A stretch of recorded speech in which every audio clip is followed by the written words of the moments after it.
लाल पीला रंगवा गोइला सिसवा के होलिया में बनवा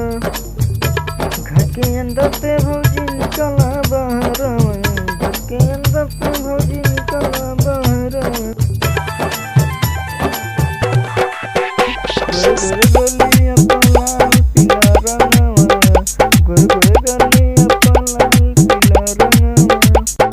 होलिया में खेले पवन के भौजाई होलिया में खेले पवन के भौजाई बात मन सुना हो हर जाई बात मन सुना हो हर जाई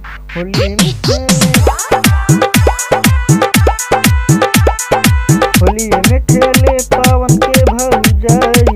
होलिया में खेले पवन के भौजाई बात नहीं मन भूत जबरी लग लगाई बात नहीं मन भूत जबरी लग लगाई होलिया में बजता शिखर के गाना